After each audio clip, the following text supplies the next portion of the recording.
অবশেষে গাজা নিয়ে সুর নরম করতে বাধ্য হলেন ডোনাল্ড ট্রাম্প।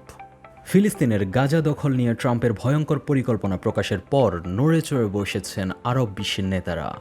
আরব বিশ্বের 60টি দেশের নেতারা গতকাল শুক্রবার সৌদি আরবের রাজধানী রিয়াদে আলোচনায় বসেছিলেন। ফিলিস্তিনের গাজা উপত্যকায় যুদ্ধ পরবর্তী ভবিষ্যৎ পরিকল্পনা নিয়ে রূপরেখা ঠিক করা ছিল তাদের আলোচনার বিষয়বস্তু। মার্কিন প্রেসিডেন্ট ডোনাল্ড ট্রাম্প এরই মধ্যে গাজা নিয়ে নিজের পরিকল্পনার কথা জানিয়েছেন।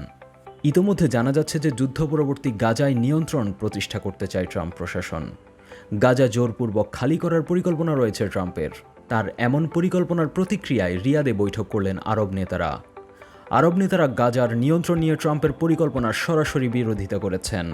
তাদের মতে এই পরিকল্পনা ফিলিস্তিনিদের আত্মনিয়ন্ত্রণের লক্ষ্যে কয়েক দশকের প্রচেষ্টাকে ব্যর্থ করে দেবে। সেই সঙ্গে এটা গাজার বাসিন্দাদের অধিকারকে পদদলিত করবে।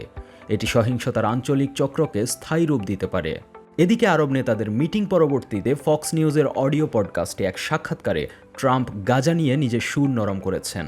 They did, and I'll tell you, the way to do it is my plan. I think that's the plan that really works, but I'm not forcing it. I'm just going to sit back and recommend it.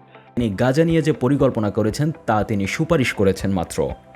জোর করে গাজা নিয়ে কোনো পরিকল্পনা তিনি চাপিয়ে দেবেন না। এছাড়া মিশর ও জর্ডান তার পরিকল্পনার সাথে একমত না হওয়ায় তিনি বিস্ময় প্রকাশ করেন। প্রসঙ্গত সৌদি আরবের যুবরাজ মোহাম্মদ বিন সালমান গতকালের এই বৈঠক ডেকেছিলেন। বৈঠকে অংশ নিয়েছেন জর্ডানের বাদশাহ দ্বিতীয় আবদুল্লাহ, মিশরের president Abdel Fattah al Sisi, কাতারের আমির শেখ Tamim bin Hamad al Thani, সংযুক্ত আরব আমিরাতের প্রেসিডেন্ট শেখ Mohammed bin Zayed al Nahyan. এছাড়া কুয়েতের আমির শেখ মেশেল আল আহমাদ আল সাবা এবং বাহরাইনের যুবরাজ সালমান বিন হামাদ আল খলিফা উপস্থিত ছিলেন। বিশ্লেষকরা বলছেন ট্রাম্প গাজা নিয়ে যে দোলাচল সৃষ্টি করেছেন তার শেষ কোথায় তা সময় বলে দিবে। জেড আল আসাদ, 21 টেলিভিশন।